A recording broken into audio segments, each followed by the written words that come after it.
Just this slightly. Okay, so hello everybody. Today is Sunday, the 15th of September.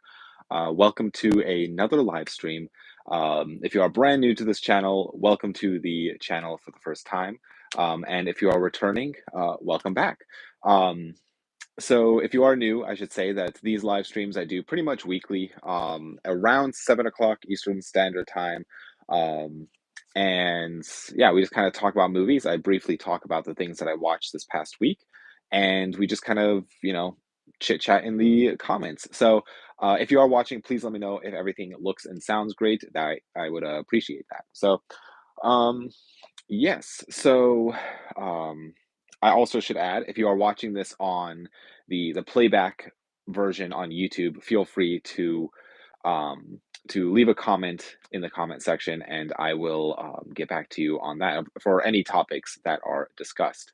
But I'm going to jump right into the films that I watched this week. I am kind of excited because there's two movies in here that I've been putting off watching for a very long time, and I actually finally got around to watching them. So yes, so one thing that one of my goals this year is to watch 365 films. Let's see, sounds great, and always have a lot of questions and stuff. Sweet, sounds good. So one of my goals this year is to watch 365 films. I actually just crossed the part of or the marker of 285, and so I am slowly closing in on my goal, which is probably a good thing since there is not a ton of time left in the year. There's still quite a bit, but I'm probably for sure going to make my goal. So starting things off on the 8th of the month. So this was last week, I believe. Yeah, definitely last week. I believe it was last Sunday. I watched the film. This is Spy Number 266 within the Criterion Collection. This is a title that is actually out of print, and that is the film The King of Kings. Um, and yeah, this is a very fascinating film, very well done. Um, I mean, obviously, it's just the story of like Jesus and the resurrection and everything, but yeah, it was honestly this director in particular.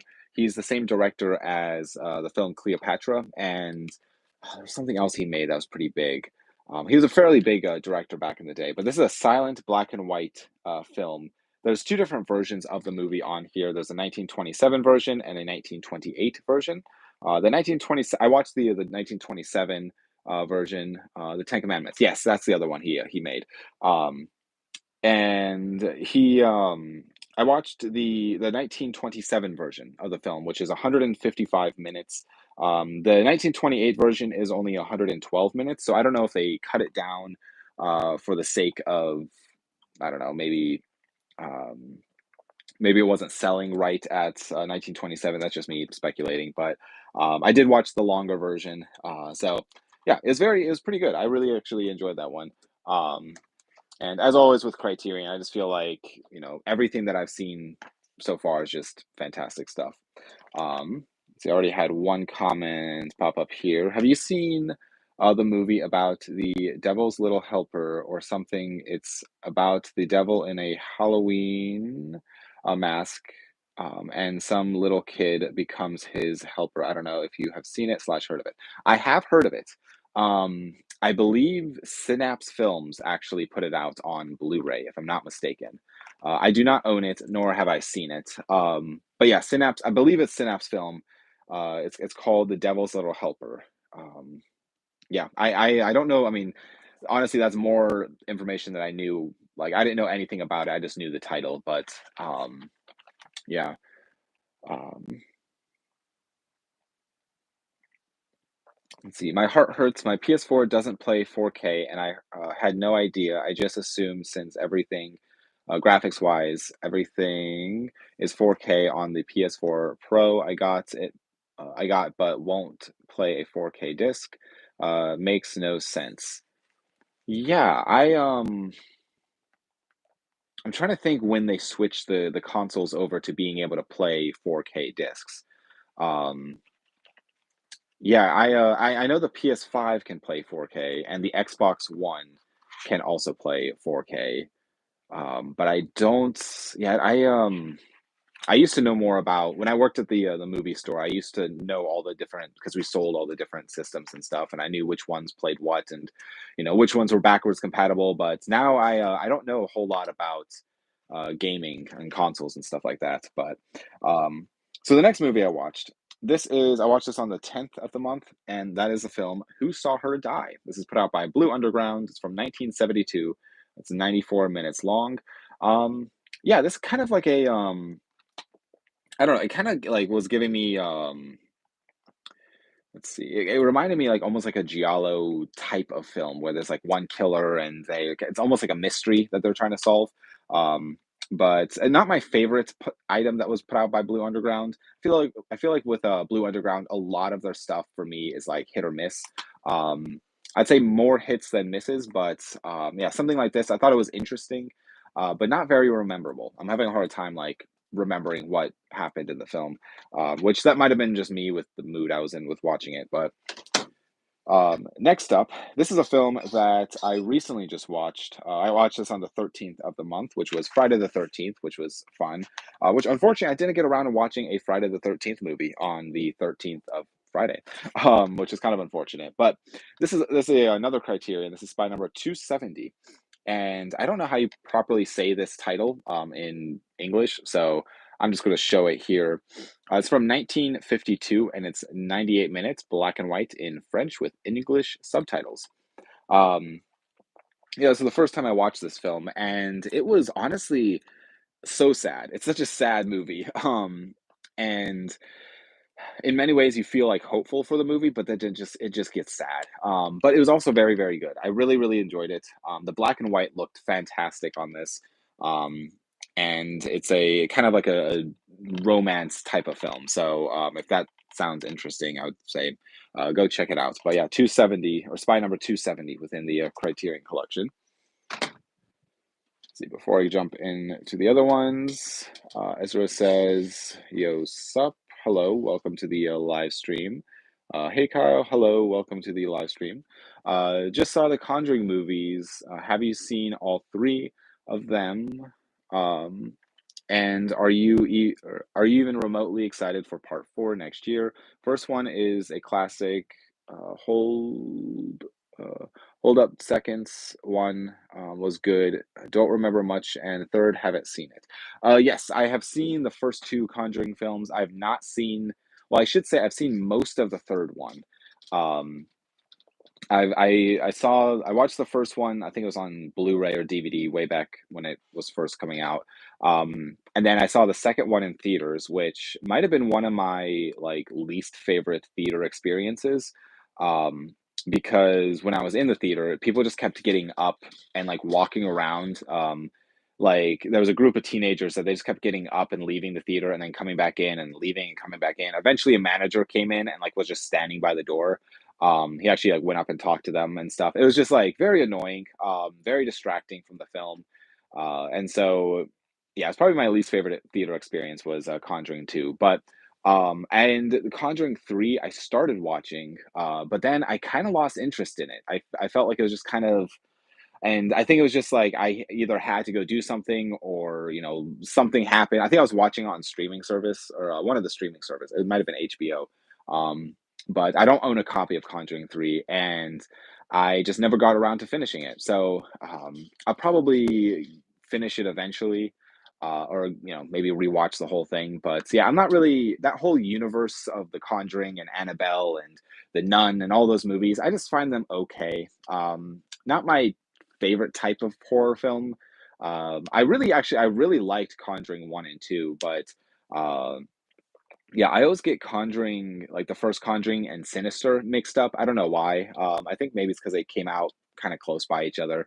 But I always get those two movies mixed up in my head. But um, let's see, there's a few other comments. See, I could have seen and watched a movie and read subtitles that would drive me. Wait, I couldn't. See, I couldn't see and watch a movie and read subtitles that would drive me insane. Yes, I feel like subtitles are definitely you almost have to you have to get used to it in some ways. Where like at first I couldn't do that either. I couldn't sit and watch a movie and also be reading subtitles and like I feel like I would be doing one or the other, but, um, yeah, I feel like over time, if you watch enough stuff with subtitles, like, it eventually you can kinda do both. Um, but, I mean, I watch a ton of films, with especially within the Criterion Collection, that have, subtitles, but, I would love if I knew, like, if I was, like, fluent in, like, another language. I think it'd be so fun to watch a foreign film without subtitles, but, um, let's see. Gary asks, "What's your favorite horror movie?" That's a great question. I go back and forth between a few. I absolutely love the Friday the 13th series, like all the movies. And I don't know if that's my favorite movie per se, but like I also really I'm trying to think. I'm a big fan of like the Texas Chainsaw Massacre movies, and I really, really like the Alien franchise, if you consider that to be horror. Um, if I had to pick one individual movie, I'd probably say The Shining is probably my favorite horror movie. Um, yeah, I'd say probably something like that. I feel like it's hard to distinguish between horror movie and horror franchise because, like, I love the Alien franchise and I love all of the movies within it. Um, but I wouldn't say, I mean, I really like Alien, the first Alien, I guess, but um, yeah, I'd say The Shining. I feel like I've had to yep, I've had to answer that question a few times, and I never have like a really good response. So I should sit down and actually think about that. But um, let's see. Before I jump more into these, I'm just going to finish out what I watched this week. There's only three more titles. Um, so on the 13th as well, I watched the movie The Funhouse. So this is a Toby Hooper film. This is a VHS copy of it.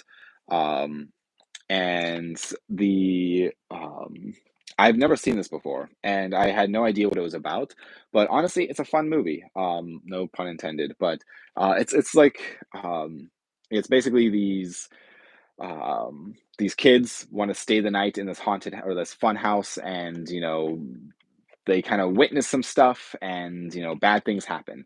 I feel like it could have probably been maybe a little bit more thought through. I feel like I was expecting a lot more from this, but yeah, overall I thought it was fun, but it's probably not something that I'll be revisiting anytime soon. um yeah, the fun house. And the last two films that I wanted to talk about, real briefly here. These are two movies that have been sitting on my shelf for a while, and I finally got around to watching them. And I'm really glad that I actually did because I really, really liked them, actually. So I watched the first one on the 14th, and the second one today, which is the 15th. And those are the films Happy Death Day and Happy Death Day to You. Um, Now, quickly before I dive in, first off, the titles for these are actually, it's a play on words on both titles, which I absolutely love. One of my pet peeves within all of movies, it's a small pet peeve, but one of them is the Now You See Me movies. So there is, the like the magic crime movies. I've actually not seen them, but the fact that the one is called Now You See Me and then the second one is called Now You See Me Too is beyond me for a marketing thing that they missed. Like, I don't understand how they missed that within the like marketing meetings of quite literally a movie about magic. Why didn't they name the second one Now You Don't? So it would have been Now You See Me and Now You Don't. Like, it would have been so much better. But unlike those films, that's kind of off topic, but unlike those films, these actually played into the simple thing about the Happy Death Day and then Happy Death Day to You, like the song. Um, but I was very surprised by both of these.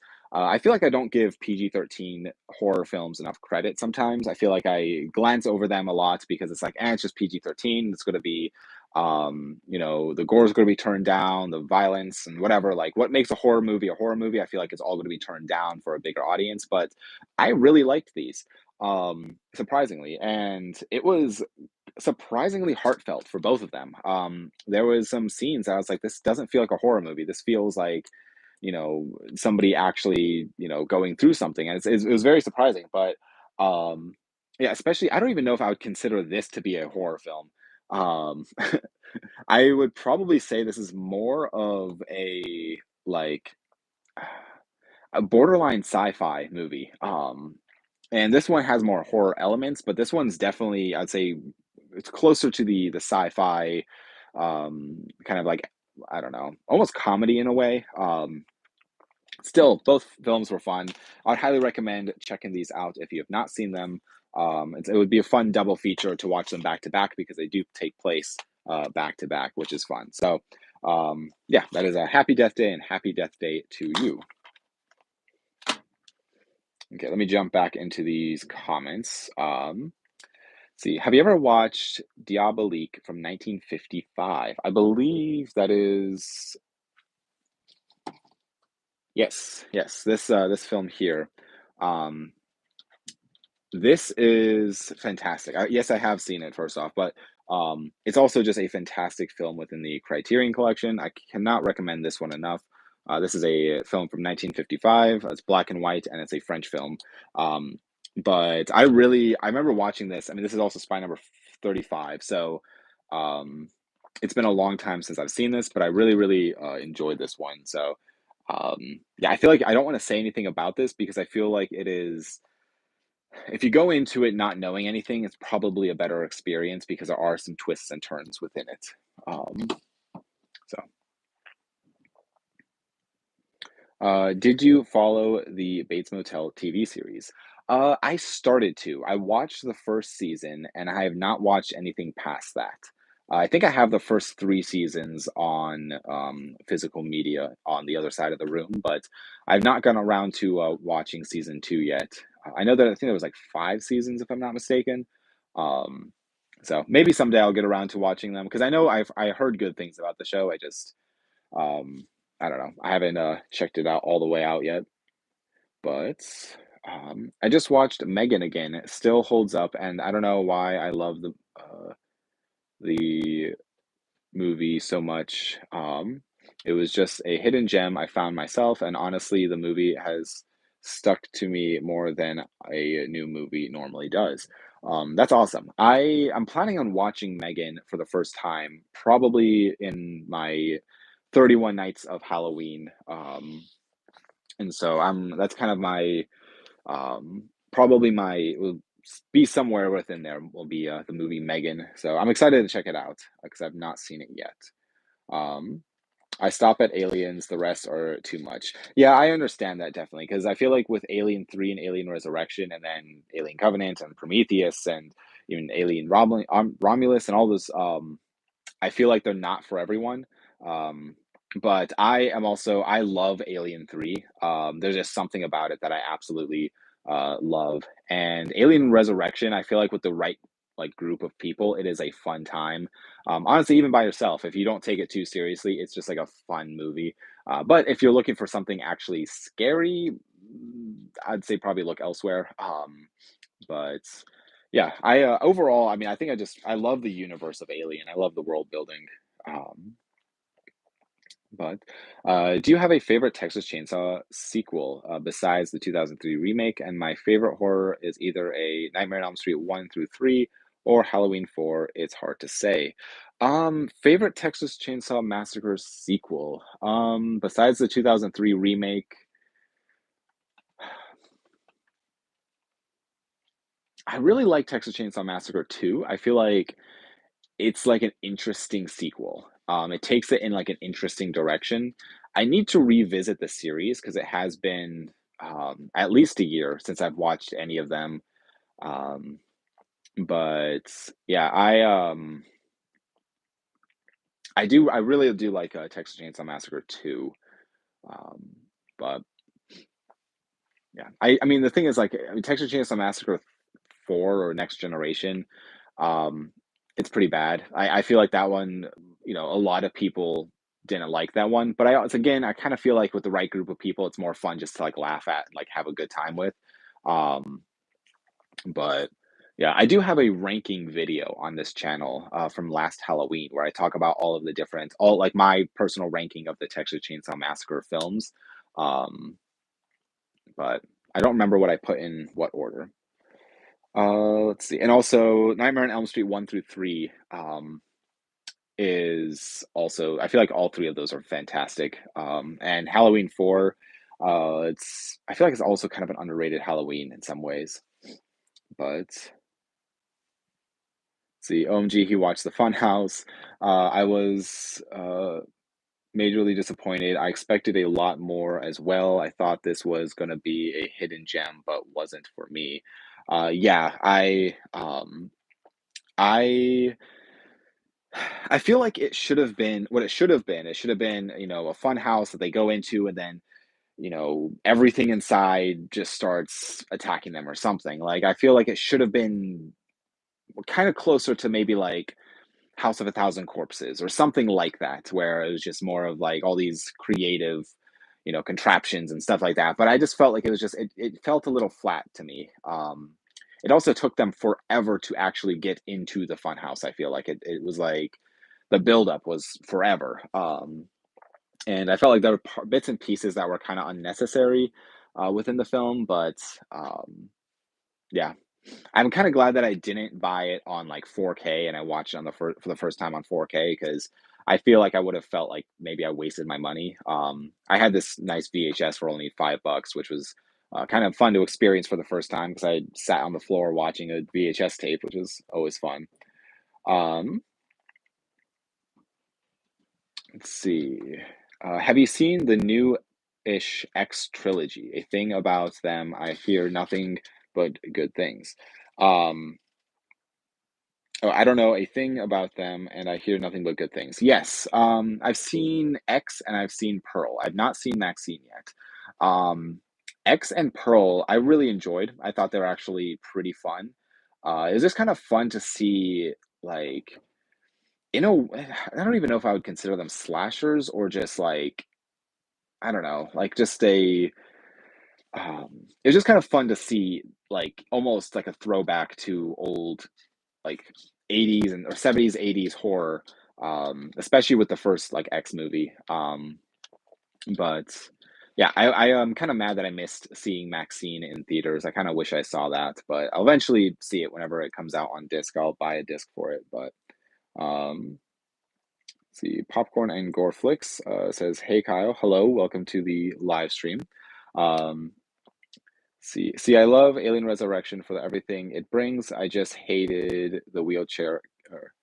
See, I just hated the wheelchair character. Yeah, I feel like some of the characters within how like Alien Resurrection, I feel like did I say Halloween Resurrection or Alien Resurrection? I can't remember. Um I feel like Alien Resurrection, some of the characters are just like kind of annoying. Where I don't know, and even like Ripley in it, it's like sometimes I just it's like just I don't know. I feel like the characters are pretty weak in Alien Resurrection overall, at least. Um, see, Kirk says, let's see, get anything good from Retro Attic lately? Who is your favorite Universal monster? Recently, I'm trying to think what I recently picked up from Retro Attic. Hmm. I don't know if I got anything recent from Retro Attic.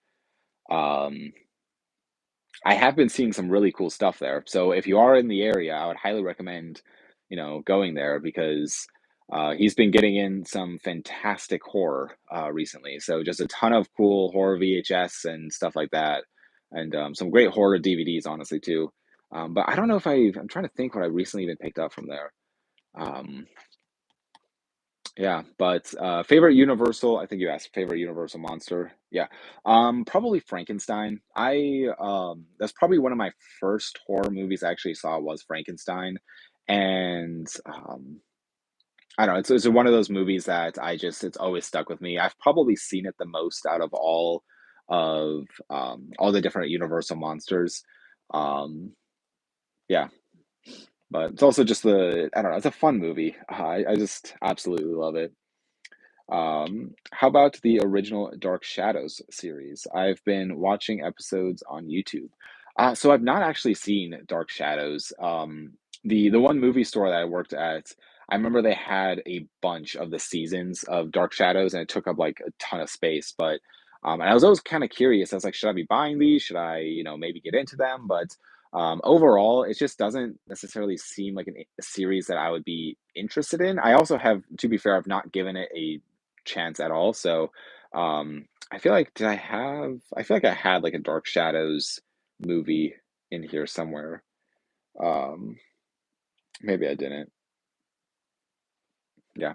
So yeah, it's a series that I do not know a lot about. But I'll have to maybe check it out on YouTube and see what um, see what they what it's about. I'm gonna go to let's see. I'm gonna try to keep this appropriate as I can, but remember the part where the killer hit a carnival worker woman to do this funny scene, and the killer got so mad. Yes, I feel like you're still talking about the Fun House. Yes, the Fun House was there's definitely um I don't know. It's it again was not what I was expecting in a film at all. I really thought I was like going to be in for something closer to like House of a Thousand Corpses or something like that, but um let's see. Do you know if A roll video DVD is region free or A row videos? Let's see. Uh, Um, do you know if A row videos DVD is region free? I feel or I know the Blu-ray is, but I don't know about the DVD. And I love oh Arrow. Gotcha, gotcha. Video is high quality for Blu-ray. I'm excited to check out Blood Range soon. So yes, Arrow. Arrow Video. So they do it's a company technically based out of England. That is where they started as a company. So everything that they were making was Region B, or Region 2 for Blu-ray, or maybe it was Region 2 for DVD, Region B for Blu-ray. Um, and but so a lot of their stuff that's if you go onto their website, the easiest way to check is you can select if it is region, like you can basically select what region you would be in. So if it's going to be stuff sold in England or if it's going to be stuff sold in the United States. I mean, easiest way to quickly check too is on the website. If you do that, then you can check if it's going to be in euros or the USD or American dollar.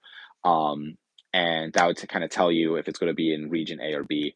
Um, and it kind of depends on the title because not everything sold in England is sold in America through Arrow, and vice versa. I think it just comes down to license stuff. Because I know, like this Feast box set, they made a Region B version of that, along with some of these Arrow titles back here. They made Region B as well. Um, so I think it's like it kind of just depends on the title. Um, but as far as Blood Range, I think that's the one you were asking. Yeah, Blood Range. Um, I do not know. I'd say probably just. hmm, I'd say maybe go onto their website and start there. But the nice thing is if it is 4K, all 4K discs are not region locked, and so it is just kind of like um, I don't know. It's kind of fun because any 4K disc from around the world you can put into your player and it will work because 4K did away with the region locking thing. Or you could always get a region free player, which kind of opens up the door to a lot more. And I mean, I've been able to purchase a few things here and there where they're like region A or B or region B, and I've just been able to watch them on my player now, which is kind of fun. But I also understand like getting a region free player is might not be an option for everyone. So I'd say probably start with the website, and they might be able uh, to tell you there. How many movies do you watch a week? Do you watch Laserdiscs or VHS a lot? So I try to watch a movie every day, but that doesn't always happen. I think there was last week, there was like a period of like 3 days where I didn't watch anything just because stuff was happening. But I think this last like a couple weeks ago, I watched something every single day. Or like today, I've watched one full movie and I'm almost done with another one, which I haven't talked about on this channel because I didn't finish it. Um, and just kind of a nice day just to like reset, relax, and watch some movies. But I try to watch a movie a day. Yeah, I don't know. Sometimes it works, sometimes it doesn't. And recently, I've been watching a lot more stuff on VHS than Laserdisc, actually. I need to get back into my Laserdiscs. I have a ton that I've not seen. Um, but with VHS, I just keep watching them on I have, like, a little tube TV. I think if you follow me on Instagram, it's the TV that was shown in the photo on my story for this countdown for this, live stream. I basically just have it set up on the floor, and I just kinda sit on the floor and watch VHS movies, which is kinda fun. Um, so yeah, I need to watch more Laserdiscs, especially with the amount that I have. I think it's just more of, I gravitate towards VHS because I can see them very clearly, and it's just like, it's right here next to me. Um, but and then, is it true that Disney owns Criterion? I heard they edited the French Connection Blu-ray. Connection Blu-ray. I do not think no, that's not true. So Criterion is a privately owned company, meaning like they don't have like a board of people to answer to. It is basically since it is privately owned, that way they can put out whatever. As far as I know, this might have changed with. I know they changed management very recently, but um, yeah, the, Criterion is, like, since it's kind of owned by its own thing, they can kinda put whatever out. And the French Connection Blu-ray, I know, like well, first off, that's not in the Criterion Collection, but also it is for a while there, it spiked up in value, and so everybody was trying to get it. And as far as I know, I don't know if they really changed anything. They might have. I don't own the French Connection Blu-ray, and I feel like, everybody was, like, trying to get it for a while there, and it was going for ridiculous money on eBay, but, I feel like every now and then there's just, like, a random movie that does that, like, 28 Days Later on Blu-ray, which I have actually. Um, like, this one, apparently it's spiked up in value. I don't know. I have the Blu-ray. I don't know if it's worth any. I mean, I'm assuming it's still worth something, um, but I'm not going to get rid of it. But it just seems like every now and then there's just like a random movie that just spikes up in value where it's just now worth a bunch of money. So yeah, I don't know about French Connection though. A YouTuber I watch collected everything Friday the 13th soundtracks on vinyls for his collection. It's taken him years. Oh yes, I would love to like I'm kind of glad I don't do the vinyl thing because I would probably want to get everything on vinyl. Um and I just for the small collection of vinyl I do have, I don't listen to them very often. And so I feel like it's just kind of like almost in a way it's like a waste because I just I don't know, I don't listen to music that often. When I do, it's usually off Spotify, which it's mainly because 'cause I'm working in the yard or, I have my headphones in or whatever, and I'm just doing stuff or cutting the grass, and, um, so I don't know, but that's awesome. I that's so cool to have all the Friday the 13th vinyl. Um, I think I follow someone on Instagram that has, like, all the Friday the 13th vinyl as well, which is kinda crazy, but, let's see, I'm not sure how familiar you are, with other movies by Charles Brand. But aside from Puppet Master, do you have a full moon favorite movie? Um, so I have a small full it's kind of over here. It's like a small full moon section. Um, I don't know if I really do because I haven't watched a ton of full moon titles. I think technically Tourist Trap is technically full moon, and I've seen The Intruder, which I also think is technically full moon. At least the DVD I have is, I mean, because I'll show it. Um, like Intruder, which is technically put out by Full Moon. Um, I don't know if it was just licensed through Full Moon, like the disc was licensed through Full Moon or what, but um yeah, I haven't seen a ton of like Full Moon titles, so I don't really know if I have a favorite. I need to watch more because I love Puppet Master films. I think they're so fun. I just need to maybe get back into the Full Moon market. But um let's see. You see that new Dark Sky 50th anniversary Texas Chainsaw Massacre box set. Yes, that looks awesome. It's like the The Texas Chainsaw Massacre 50th anniversary. I think it's a 4K. It comes with a VHS tape of the film, and it also has like a chainsaw, like a toy chainsaw looking thing. That looks really cool. I probably won't buy it myself, but it does look really sweet. Mainly because I have the Texas Chainsaw Massacre on VHS already, and I have the Blu-ray and DVD. I don't have it on 4K. I need to grab that, but yeah, that set looks awesome. Um, I'm very curious on how much something like that would is going to cost though. Um, see, what TV would you watch your laser discs on? So right now, I currently have my laserdisc player hooked up to my 55-inch 4K like flat screen TV, um, which they look okay. I would like to switch it over to watching it on a tube TV because that's kind of the or like a CRT TV. Because that's kind of the what it was like originally designed for was to be for a CRT TV. It's kind of like how VHS don't look really good on a like 4K TV. Looks better on a CRT. So I would like to do that eventually.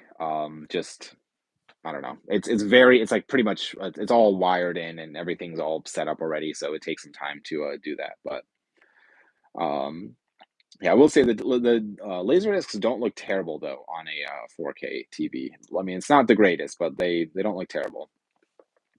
Have you seen Shameless, the US version? It was so good. It's only my nope, it's one of my favorite TV shows I've seen in a very long time. I just finished it, and thanks for the tips for region stuff. Yes, I watched the first couple of episodes of Shameless, but I just never really got into it. Um, and the thing is, like, I know a lot of people really enjoy it. For me, I don't know. I also don't really watch TV that much, like TV shows. And so I don't know. I feel like, I don't know, they take up so much time, especially something like Shameless, where it's like, you know, I think it's like 10 seasons or something. It's a long show. Um, but maybe someday I'll get back like and watch it. I don't have any of the seasons. I think I have the first season, like the what's it called? The British version of Shameless or the UK version of Shameless, but I have the first season of that, but I don't have any of the American seasons. Let's see. Is there some movie or box set you remember coming out a couple years ago, slash longing or long-ish ago? You were like, I'm going to wait till the it drops in price. Is there anything that has dropped that you're interested in? Um, hmm. I would say a lot of the ones that I was like, "Oh, I'm gonna wait till it drops in price," always go up in price. Um, like the Harry Potter 4K Steelbook box set. Um, I would have loved to grab that, but now it is stupid expensive. Um, and I kind of wish I'd grabbed it at the time. Um, I'd say you can kind of see it here. This is like 200 movies of like horror films in this corner. They make a similar. I think it's put out by I forget Milk Creek, I believe, is the company. They make a drive-in cult classics 200 film like box set. And it's not necessarily quality films, but it is still kind of a cool box set that they have. And um, I was just like, "I'll just get that when the price drops," but now this price has spiked on that because it's out of print. I kinda wish I grabbed that. The Dawn of the Dead 4K, collection, I guess, 4K edition, from Second Sight is another set that I wish that I grabbed when it came out, because I have the Drive, the Drive 4K movie from Second Sight, but I kind of wish I had the Dawn of the Dead. That's on my wish list. Um, and I'm trying to think if there's anything else. Um, yeah, I don't know. There's probably more that I am missing, but let's see. Ever seen a Sove movie called Blood Cult? Huh. Um, Blood Cult. I don't think I have. That sounds kind of familiar, but I don't think I have. I've never seen it at least, but I'm like trying to picture the cover. Um, but let's see. How does your wife feel about your collection? She likes it. She was very excited for me to um like when we first I mean I think I talked about this a couple live streams ago, but when we first got this when we got this house, we kind of discussed talking about how we want to turn the basement into a shot on video. Okay, gotcha, gotcha. Not so, gotcha. Shot on video, Blood Cult. I have not seen it, but it sounds familiar. I don't watch a lot of shot on video stuff, but yeah, when we first got this house, me and my wife were talking about that we want to turn the basement into a movie room. And so, yeah, we were very excited to do this because obviously, when we did get married, she knew that I had this, large movie collection, um, and she knows that this is a very important piece of who I am as a person. And so, I mean, she loves movies too, and so yeah, yeah, we both just I don't know, I love like introducing her to films, and she's introducing me to films, and yeah, overall, I just say I don't know, she likes it. But let's see, there's a Halloween 452 in one DVD was $5 in the day. At Walmart, it sells for 70 plus bucks. It's crazy. Yes, I know what set you're talking about, Halloween 4 and 5 on DVD. I have no idea why that's so expensive now. Um, yeah, I never actually, unfortunately, I don't have that one. I should look out for it, but um, yeah, I have all the Halloween movies, but um, it's unfortunate that somewhat whatever for whatever reason that edition is also really expensive. Um, let's see. I've seen A Nightmare on Elm Street, a VHS box set sealed. The guy was asking 29,000. Now it's 20,000. Like it's crazy. LOL. Yes, I feel like for whatever reason, people like some people, you know, I feel like even with like sealed VHS, there was like a weird, um, what was it? There was like it's a weird like thing where they treat them almost like comic books, where they'll get them graded and they'll try to get thousands and thousands of dollars for. But I mean, in my opinion, VHS is not nearly old enough to try get thousands and thousands of dollars for.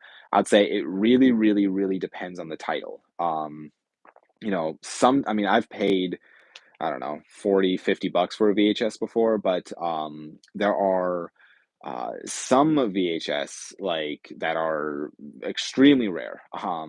And so yeah, I mean 29,000 though, that's that's a lot of money for a Nightmare on Elm Street, which is I mean it's a mass-produced Nightmare on Elm Street. I mean that's a well-known VHS. I know which I mean the double VHS I'm assuming, but um yeah.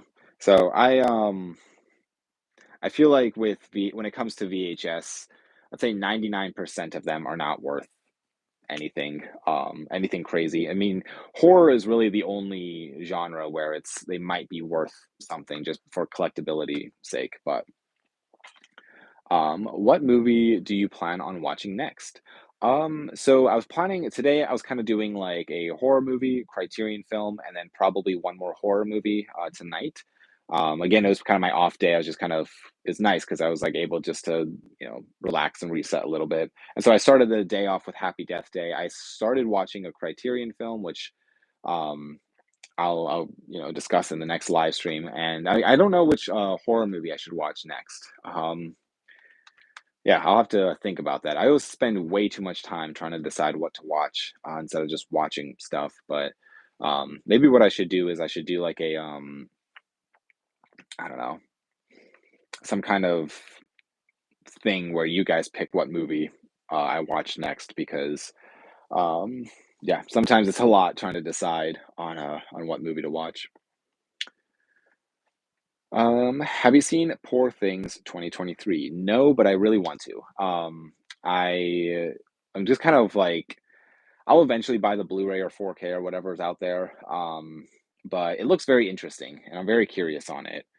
Um, but I really want to check it out. But what Star Wars movie looks the best on 4K to you? So I have seen, let's see, um, my go-to is Empire Strikes Back, mainly because that is just it's my favorite movie of all time. I don't own episodes one or two on 4K.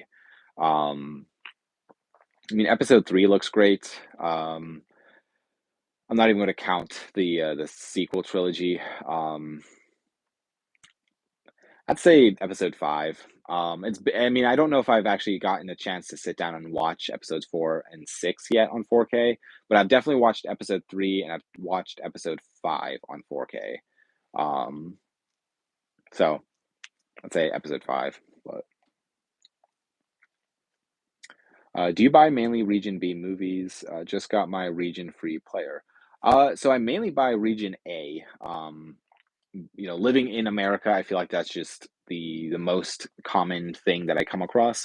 Most boutique labels are Region A as well.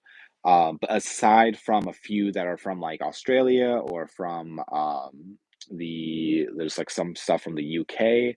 I mean, there's like 88 Films, Second Sight, some Arrow Video stuff as mentioned before. Um, I'm trying to think what else is out there that's Region B. Um, um, Umbrella Entertainment, BFI, I think is also that's Region B. Um, so I have like a few Region B stuff, but definitely primarily Region A is everything in my collection. Um, if you could be buried with only one thing in your movie room, what would you want to take to the grave or what would you take to the grave with you? Um, hmm.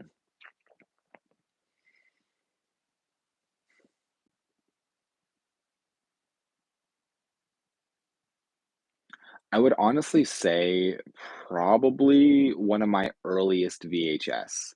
Um, I would say, I mean, it's not necessarily my favorite movie, but it's one of the movies that kind of got me into movies, which is Honey, I Shrunk the Kids on VHS, which might seem like a weird answer, but um, that film, it kind of like, as a young kid, it like drastically changed me. And it just like I don't know. I was always into like fixing things, and I talk about this in another video of mine where kind of going through my whole collecting journey. But that was one of my first VHS tapes that I owned, and I watched it so many times because I loved the machine and it, like the shrink ray and everything. And I'd say probably that either that or like a copy of Star Wars Episode Five or something like that. I don't know. Um, yeah, I don't know. Um, let's see, are you planning let's see, wait, do you plant wait, yep. Okay, yeah. Are you a Planet of the Apes fan? Thoughts on the last or latest one? So I've not seen all of the original films. I've seen the first two Planet of the Apes movies, and then I saw I think it's Tim Burton's remake, and then I've seen the newest, like the set of like new four films that came out. Um, my thoughts on Kingdom of the Planet of the Apes. I think it's called Kingdom. Um, I thought it was kind of an unnecessary sequel. I felt like the trilogy was like kind of wrapped up really nicely. I also it's been a very long time since I've seen those original or those like newer three movies. Um, with I thought things were wrapped up nicely with War of the Planet. I think that's the last one, War of the Planet of the Apes. I felt like Kingdom felt a little unnecessary, and I feel like it was just um I don't know. I just felt like it was just some of the things that happened and I just it weren't didn't really make sense in my opinion. Um and yeah, I don't know. I thought it was just okay. But I probably won't be buying it on disc. I know a friend of mine actually bought it and I guess you can watch the CGI like the actual film, but right next to it, like the filming of the film. So you can watch like them like basically before CGI and after CGI. Um, and he was watching it, next to each other. But yeah, overall, I would say it's an okay series. Not my favorite, but just all right. Um, let's see. Do you collect Vinegar Syndrome titles? Yes, I have a very small. You can kind of see it here. This shelf right here is Vinegar Syndrome, up to Thriller, which is right here. So these, let's see, this is hard to do backwards. These right here are not Vinegar Syndrome. I guess I could just do. These are not Vinegar Syndrome, but like this shelf right here is Vinegar Syndrome. So it's a small collection, but maybe someday I'll do a whole video talking about that. I would really like to get more Vinegar Syndrome titles in my collection. I feel like that is a label that I really do enjoy for the most part what they put out. I do feel like sometimes though when I do buy certain titles from them, I do feel like I'm wasting my money. Just a few titles I feel like are just okay. They're not like anything spectacular. But I do like out of the like it's not my favorite company, but it's not my least favorite boutique label. I mean Severin, I would say I like Severin titles more than Vinegar Syndrome titles, if that makes sense.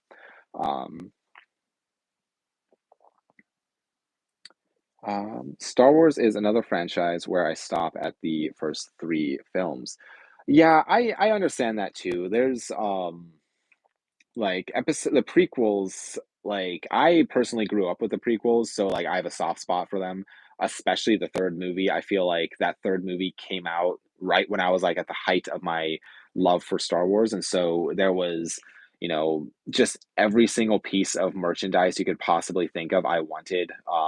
I mean any pop labels and candy wrappers and chip bags and I don't know, paper plates and party supplies, and all of that had Star Wars plastered all over it. And I feel like honestly, I don't know if there's been marketing like that for a movie since then. Um, I mean, they had a whole in like Walmart. There was like the whole Star Wars aisle, and at Toys R Us when that was a thing, there was whole Star Wars sections, and I feel like it's definitely died out. But I really enjoyed that. I thought it was really fun. Um, so I would just say that like um, I don't know. Episode three came out right at the right time for me, so I always I love those prequel movies. As much as people hate them, I love them far more than the Disney Star Wars movies. So um, let's see. Um, Let's see, Brett, I have not seen you pop up. Welcome to the live stream. But I know you've said you want to be a filmmaker someday. Have you ever considered making a full length documentary about well known physical media collectors and their collections? Um, no, but that's actually a really interesting idea. Um, I've been like I've actually semi recently had a conversation with somebody who's wants to do something similar. Um, so I feel like that is going to be um, an interesting like topic, and I feel like people like watching. I mean, people like watching collections of other people's. I mean, I know I do. I love watching other YouTubers' collections on YouTube, and especially like how they change and grow and stuff like that. But yeah, that's an interesting topic. Um, um, let's see. Did you ever watch Shelley Duvall's Fairy Tale Theater? It is so strange. I have not. I think that's the first time I've heard of that. Interesting. Yeah, I'll have to look into that after this.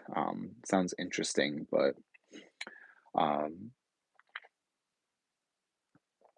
I let's see. I've had a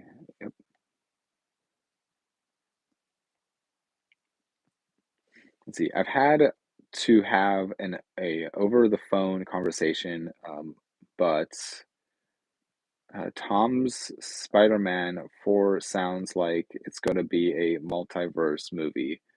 Um, the guy who makes Strange Chili's Strange Chill directing. I'm beyond excited for Spider-Man 4. Interesting. I don't know. So that's another area um of film that I just do not know pretty much anything about. It's like superhero stuff. I don't keep up with anything superhero. I have a small superhero section in my collection, but I just when they come out, I'll decide if I watch them or not. But for the most part, I just don't really care all that much. But if you're excited, that's awesome. I'm glad that you're able to be like. I hope you enjoy when that does come out because I mean I do like the Tom Holland Spider-Man movies, so I feel like they're fun.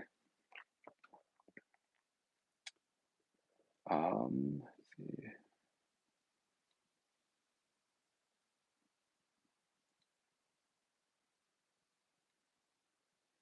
Um, See, if you have a movie on Blu-ray, will you upgrade to 4K or you think it's a waste of money? It really depends on the title.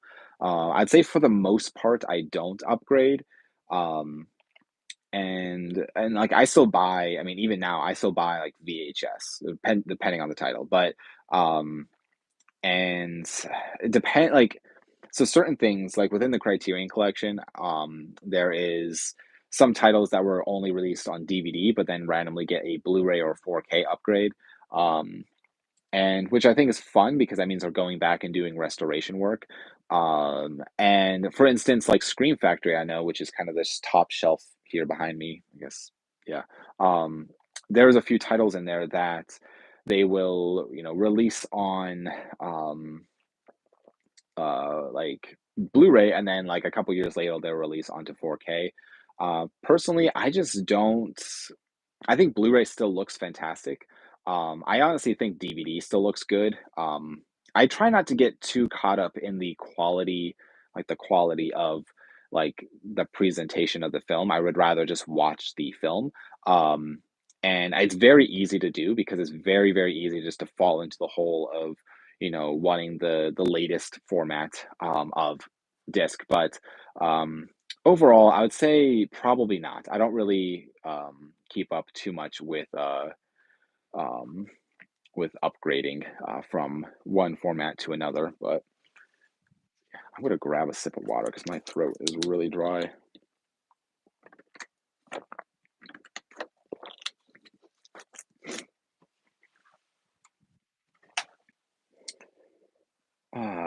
Let's see.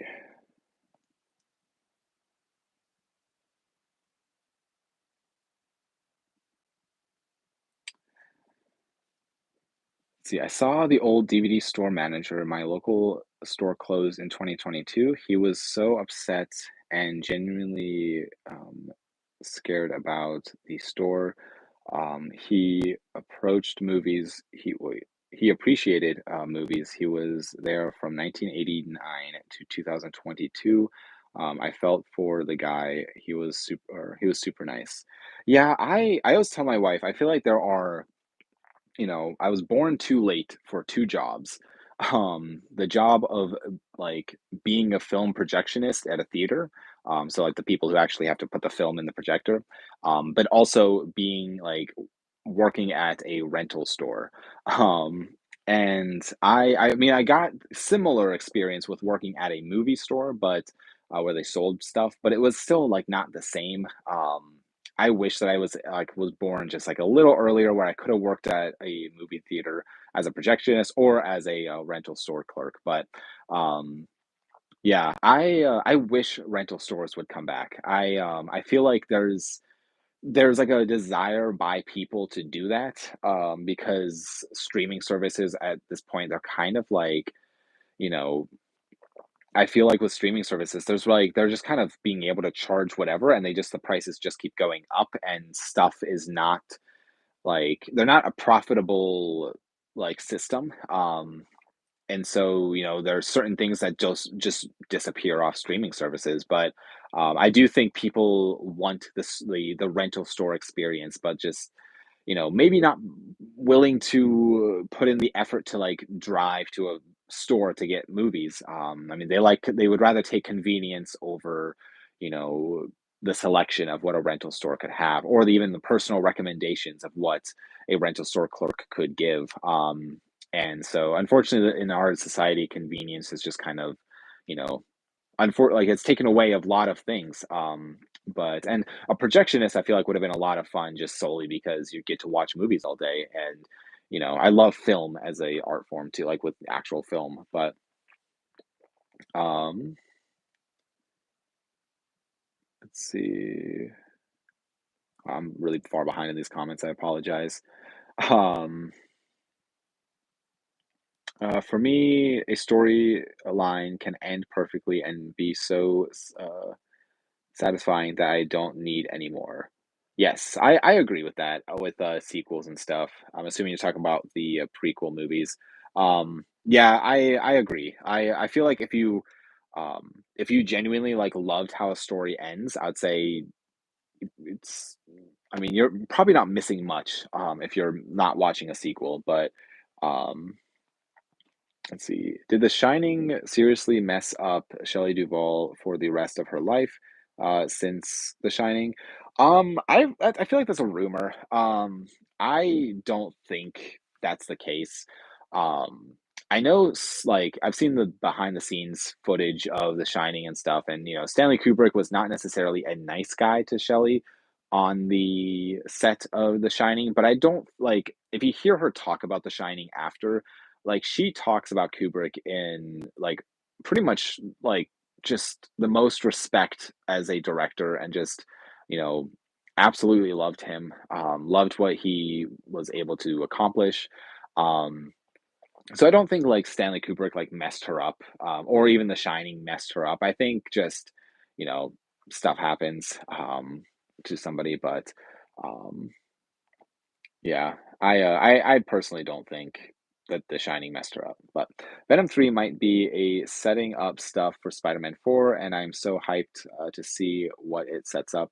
But Sony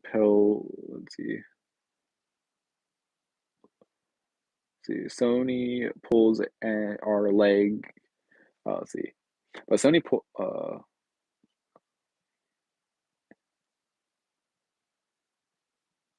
and loves to cause fake hype. Gotcha, gotcha. Um, yes, I've not seen Venom. I've seen Venom 2, but I have not seen Venom 1.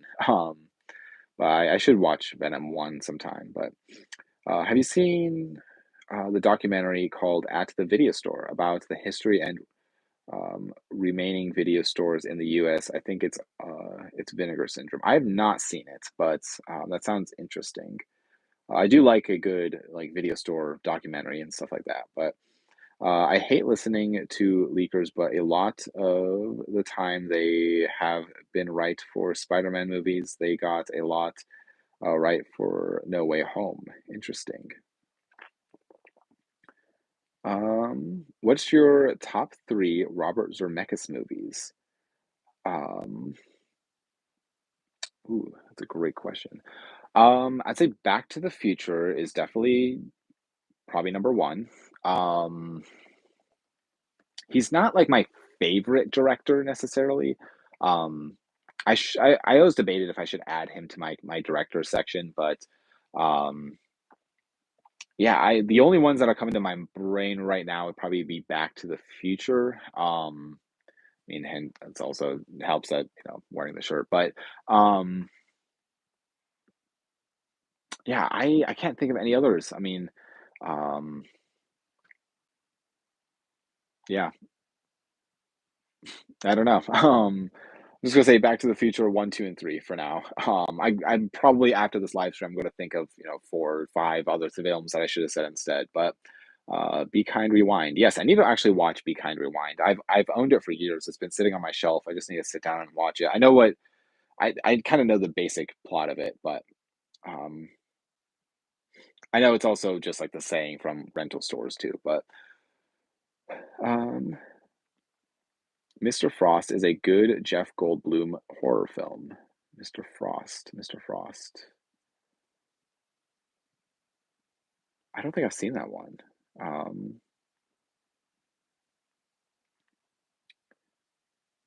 Terry O'Quinn is terrific in the Forgotten One ghost film. I've not seen that one either. Frequency is a good Dennis Quaid film. Um, I don't know if I've seen all these. Scanner Cop One is a good sci-fi film. Not seen. I love The Frighteners from the '90s. The Adjustment Bureau is a terrific Matt Damon film. I've seen The Adjustment Bureau, and The Frighteners. I've also seen that one. Yes. Um, let's see. I got bored one night and watched a 35 minutes training video from Blockbuster. It was a lot of fun, honestly. That honestly sounds fun.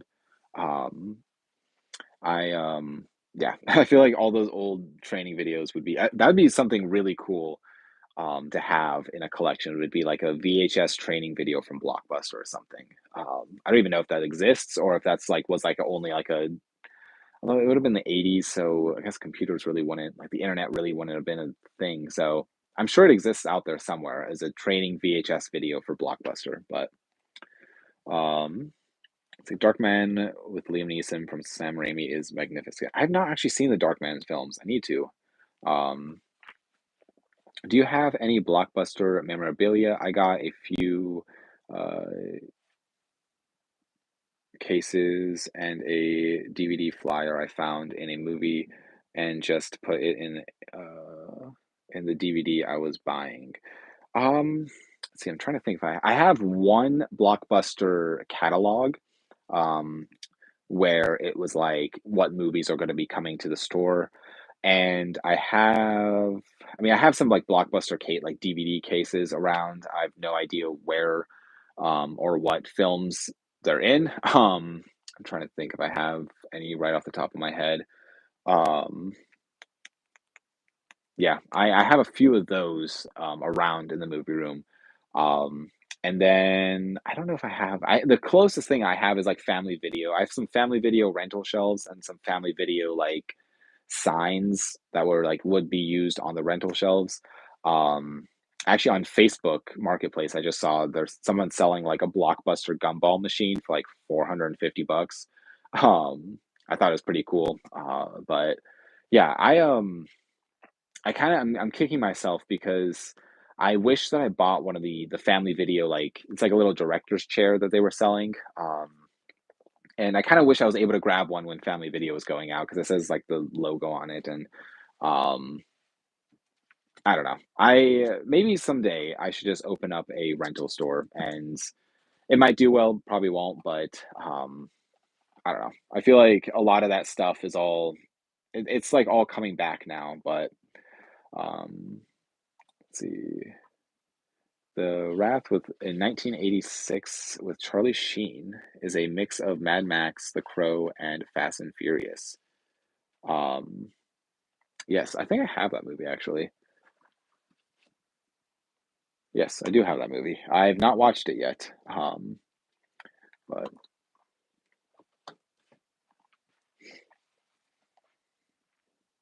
um, let's see. The Gift with Keanu Reeves from Sam Raimi is a tremendous flick. I don't think I've seen that one either. Blockbuster was fun. I discovered many modern day, at the time, foreign films. Um, yeah, I really wish that because I kind of missed out on the Blockbuster era of things because I was just um, slightly too young. I remember going into a Blockbuster when I was younger, and I remember the one that was in my hometown closing down. Um, but I was just like still too young to like fully appreciate it. I also wasn't like really into movies back then, so um, yeah, I kind of wish I was more like aware of things. And even with Family Video, I haven't really. I think I rented stuff like one time from it. Um, but even then, it was I don't know. It's just kind of sad. I wish that I don't know. I was alive more for that period of life. But let's see, The Lady in White is a charming Halloween ghost film. The Midnight Hour is a stellar Halloween flick. Yes, I've not seen either of those.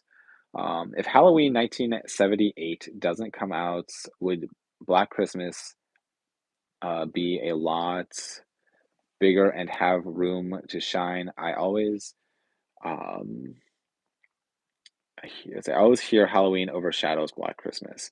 Um, so probably it's been a long time since I've seen Black Christmas, but some people really, really like that film. I'm kind of planning this like Christmas like era of like in December, I have like select films that I'm kind of like hoping to watch of things that I've not seen before. And so, yeah, Black Christmas will probably be on that list. Um, but it's been a while since I've actually sat down and watched it. But Fortress 1985 with Rachel Ward. It's about three masked gunmen take a over a one-room schoolhouse in deep Australia. The kid and the teacher have to fight back. It's terrific. Fortress from 1985. I've not heard of that either. I have to check that out as well. Um,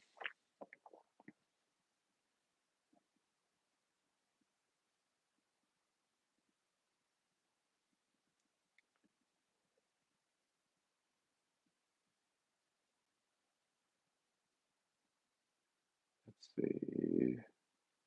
Um, if I remember correctly, Family Video was cheaper to rent. Hollywood Video was great too. So I never went to a Hollywood Video.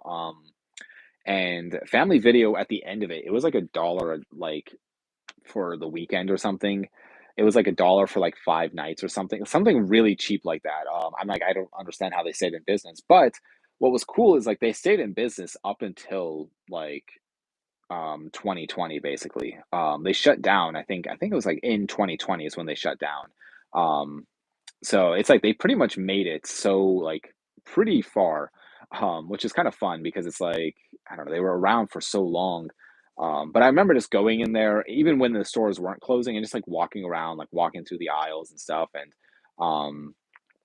yeah, it's a fun experience just to like pick up movies, look at the back, read the back, like look at the photos with it, and like I don't know. I feel like you just don't get that same experience with going on like a streaming service, um, and just kind of like you know seeing a bunch of stuff and having to scroll through everything. But um, yeah, I miss the rental store days. I mean, as much as I was alive for it, but went to a horror convention this weekend and found two of my bucket list movies on DVD. Santa's, not Santa's. Let's see. School for Girls and Texas Chainsaw Massacre Next Generation. That's awesome. Yeah, for whatever reason, Texas Chainsaw Massacre, which I guess I have three copies of the film here, which is the next. You said Next Generation, right? Let me make sure. Yeah, Next Generation. Um, I have three different artworks for the film. These two look very, very similar, um, and obviously this one's different. But um, these two I have, which is it's mainly because of the backs. The backs are slightly different, which you can kind of tell. Not much different, but ever so slightly. Um, and the sides are also different. I would not own these if I did not buy them in a lot of films. So I got like I think this one came in a lot, and this might have been one of my, this was my first copy that I bought. And then I came across this one, and then I bought this in a lot, and then I decided to keep all three because slightly different, which for whatever reason, Texas Chainsaw Massacre is one of those series where I just collect all the different artwork variations. Let's see, that's the one I have, the one with the actors on the front. Yes. Um, Yeah, this one I think actually I ordered this off of Best Buy's website years and years and years ago. And yeah, I still have it, which is fun. But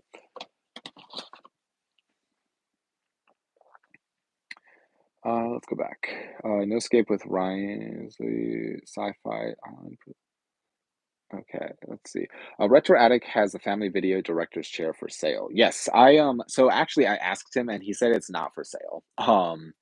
I don't know if this was also a while ago. I don't know if he's put it out for sale now or not, but when he first got it, he said he wasn't going to sell it.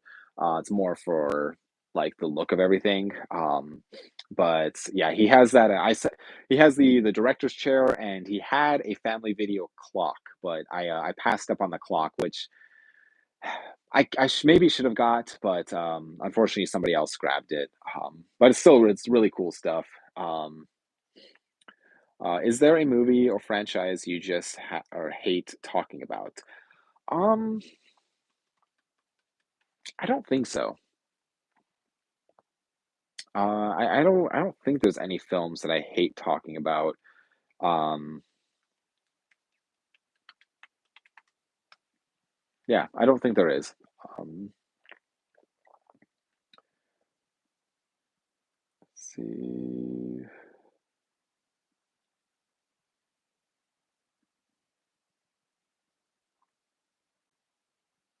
See, dating myself, but does anyone remember it was like a Best Buy mixed with Blockbuster? Has, Hasting. I think I say it's Hasting. It was like a Best Buy mixed with Blockbuster.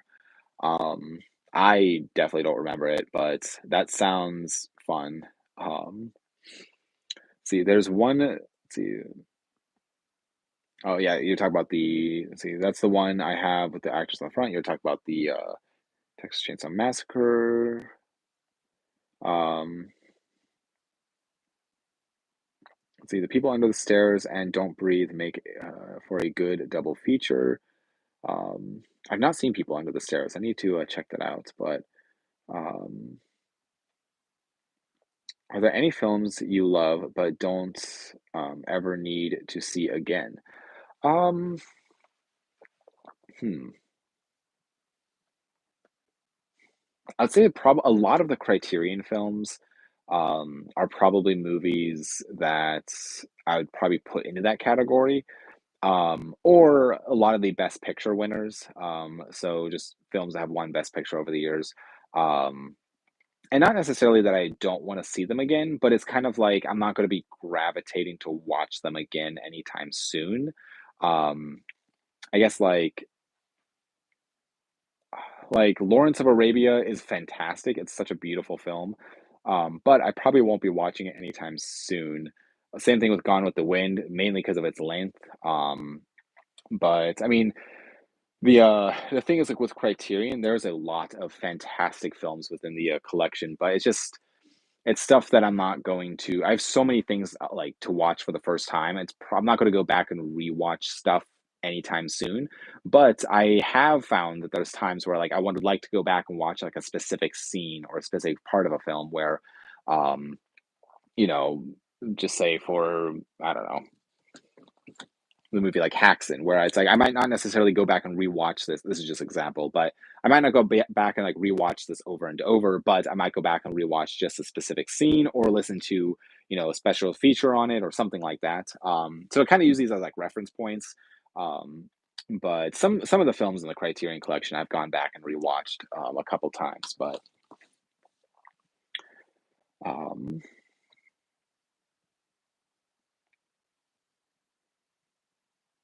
see, The Last Starfighter has great music. Yes, I don't know if I've actually Last Starfighter. I think I've seen that. I can't remember, but the year when Forrest Gump won the Oscar, that year I remember seeing a clip or seeing a clip. It was so controversial, and all then see, and all then movies deserve to win. I forget all them. Just remembered it was controversial for Forrest Gump or for Forrest one. Um, yes, let's see. I've definitely seen Forrest Gump, and it's been a while since I've seen it. I've sat. Well, I've been to the spot where the bench was in Forrest Gump. There's no longer a bench there, but I like stood at that spot in I think it's Savannah, Georgia. Um, so it's kind of fun because it's like you're able to uh I don't know, you were able to like see where that was filmed. But yeah, I'm not sure what else came out that year. I forget what else came out that year. There's been uh, a few films within the like the has won Best Picture that I do not think it should have won Best Picture. I think one of the most notorious ones is the movie Crash. A lot of people are still confused about that one. Um, yeah, I think, like, personally, like, when the movie Spotlight won, I personally think Mad Max Fury Road should have won because Mad Max Fury Road is just a better made film. I've really stopped paying attention to the Oscars all that much at this point, but I haven't even watched them over the last couple of years. Um, let's see, Shawshank Redemption should have won. Okay, that came out. Okay, yeah, yeah, that came out the same year. I probably would agree. Shawshank Redemption is another one that um, is just a perfect film. I absolutely love Shawshank Redemption, which is another one that I actually saw where majority of it was filmed. I went to the prison where it was it's in Mansfield, Ohio. Um, so me and my wife took a trip there and saw that, which was kind of fun. But so I've been talking for almost, let's see, 81 minutes. Let's see. Let me just get to a couple more of these comments, and I'll probably wrap this up because it's already 8:20, which is kind of crazy. But would you rather watch an unknown, obscure film in your preferred genre or the newest, overhyped film? P.S. You can do both. Um, Probably watch an like obscure film. I feel like a lot of the stuff that's coming out in theaters, today or like overhyped stuff, like I feel like a lot of it is more products than art, and I feel like I would rather watch something that is more artsy, or just horror, because I feel like with horror even, like the last few, I don't know, I feel like the last like decade of horror movies are just a lot of just like the same. It's a lot of, at least for mainstream, it's like a lot of just jump scares and I get jump scares, but, like, I also just love a good, like, atmospheric horror. Like, that's why I love the Friday the 13th franchise because I feel like they are, the whole franchise is just so fun. At a certain point, it doesn't take itself seriously, and it knows what it's doing, and it's just kind of like, "Hey, we're just gonna have fun with these films." Um, so I want more of that, but, yeah, if I had to choose between the 2, I'd probably say the obscure, titles, but, um yes. So unless there's anything else that anybody wants to say, I will wrap it up here. Um, because it's already almost 8:30, which is kind of crazy. But um thank you guys so much for the live stream. I do appreciate it. I always have fun with these. Um yeah, again, if you are watching this back on the playback version of the video, feel free to leave a comment down below with anything that was said or discussed, and I will get back to you on my thoughts on those. Um, yeah, for everybody who was watching live, thank you for tuning in. This is my absolute favorite part of the channel, just discussing movies with you guys, and it's always so fun.